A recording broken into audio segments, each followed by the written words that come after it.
Ok, yo l'équipe, aujourd'hui on va étudier l'archéologie, la mort de Toutankhamon. Et bienvenue sur la chaîne Science et Archéologie.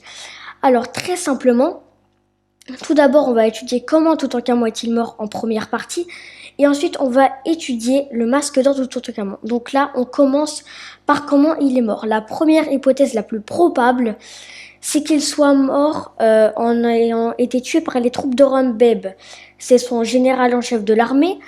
Il aurait très bien pu être tué par Horemheb et ses troupes, car Horemheb, lui, il attendait qu'une seule chose, monter sur le trône à sa place. Il avait beaucoup de raisons de prendre le trône de Toutankhamon. Et la deuxième hypothèse la plus probable, c'est qu'il ait été tué au volant d'un char. En fait, il était peut-être ivre au volant d'un char lors d'une bataille. On pense que c'est une des hypothèses également les plus probables. Ok, donc là vous avez pu voir un peu une étude sur sa mort. Là, on va voir plus dans les détails ce qui va le plus nous intéresser. Quand vous regardez bien sur le côté de votre écran, à l'intérieur, vous voyez qu'il y a des hiéroglyphes sur le masque. Et sauf que j'ai déjà vu le masque de près avec une étude scientifique, etc. Et en vérité, les hiéroglyphes sont illisibles. C'est pareil à l'arrière, il y a aussi des hiéroglyphes, c'est illisible complètement. Maintenant, on va étudier autre chose que vous allez voir.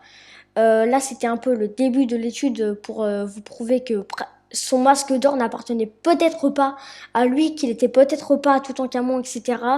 Ça, c'est tout un bordel qui a été créé autour de lui. Maintenant, on va voir les traits de son visage parce qu'il y a beaucoup de choses sur les traits de son visage, de stipulations dessus. Il y a plein de choses qui ont été créées à ce sujet, de choses écrites, de choses étudiées par les égyptologues et ça va nous intéresser. On va voir ça tout de suite. Ok, et là, on voit bien sur le côté à gauche pour vous ou à droite, je sais pas, que au niveau de son cou, il y a beaucoup de traces noires. En fait, c'est une trace qui permet de voir que son visage était remplacé. Et on pense qu'avant, c'était le visage de Néfertiti qui était dessus et qu'à la place, bah, en fait, c'était le visage de Toutankhamon qui a été recollé. Et surtout, si on étudie bien les traits de son visage, on a un peu l'impression que ça correspond pas trop à un garçon mort à l'âge de 19 ans. On dirait plutôt un garçon de 9 ans, quelque chose comme ça. Et là, au plus, on voit très bien qu'il est un peu trop maquillé, comme vous avez pu le voir normalement au début, quand on étudie son masque. Et voilà, ça colle pas trop. Sur ce, maintenant, je vous laisse sur ça.